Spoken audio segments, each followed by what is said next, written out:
அதிசயங்கள் செய்கிறவர் நம் அருகில் இருக்கிறார். அற்புதங்கள் செய்கிறவர் என்றும் நமக்குள் வசிக்கிறார். ஆதியாகமம் 37 அதிகாரம் 31-32.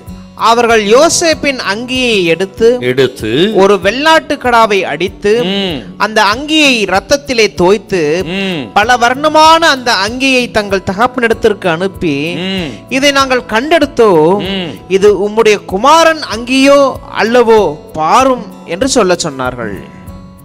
யோசேப்பை விற்று போட்டு அவன் மரித்து போனான் என்று தகப்பனை நம்ப வைப்பதற்கு ஒரு வெள்ளாட்டு கடாவை எடுத்து அடித்து இரத்தத்தை அங்கியிலே பூசி ஒரு நபர் மூலம் கொடுத்து தகப்பனிடத்து அனுப்பி, இது உம்முடைய குமாரனின் அங்கியோ அல்லவோ பாரும் என்று சொல்லி அனுப்பினார்கள். அதை கொண்டு வந்து அப்படியே சொன்னான். அதை கேட்ட யாக்கோபு அப்படியே 100% நம்பிவிட்டார்.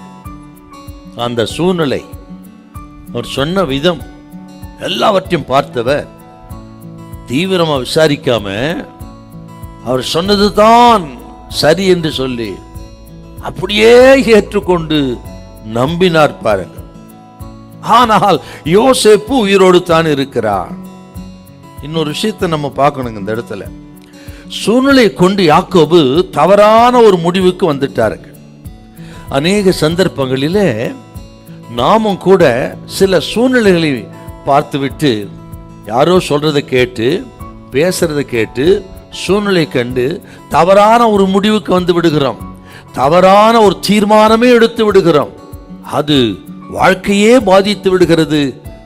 இப்போ யாரோ சொன்னதை நம்ம நேரடியாக தீர விசாரிக்காம பார்க்காம கொள்ளாம இதுதான் உண்மை என்று சொல்லி நம்பி எடுக்கிற தீர்மானம், போடுகிற திட்டம் எத்தனை பெரிய ஆபத்தை விளைவிக்கிறதுங்க அநேகருடைய வாழ்க்கையில. கேட்கிறவங்களை பார்த்து ஆண்டவர் சொல்றாருங்க, எந்த ஒரு தீர்மானம் பண்ணாலும் சரி, எந்த ஒரு திட்டம் போட்டாலும் சரி, சந்தர்ப்பத்தை சூழ்நிலையை வைத்து தப்பாக இடம் போட்டுறாதீங்க. எடுத்த கவித்தன ஒரு முடிவுக்கு வந்துடாதீங்க. கணவன் மனைவி வாழ்க்கை, குடும்ப வாழ்க்கை எதுவா இருக்கட்டுங்க. ஆக தீர விசாரிக்கணும், ஜெபிக்கணும், ஆண்டவர் இடத்துல ஆலோசனை கேட்கணுங்க. ஆலோசனை கேட்டு ஜெபம் பண்ணி நிதானித்து தான் ஒரு முடிவுக்கு வரணும்.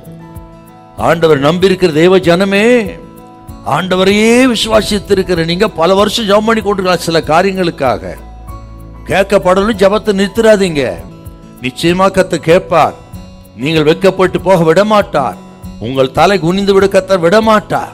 ஒருவேளை இன்றைக்கு வேணாலும் அப்படி இருக்கலாம், ஆனால் நிச்சயமா ஜெபத்தை கேட்பார். உங்கள் தலை கர்த்தர் உயர்த்துவார். கர்த்தர் உங்களை வெட்கப்படுத்த விடவே மாட்டார். ஹல்லேலூயா, ஹல்லேலூயா.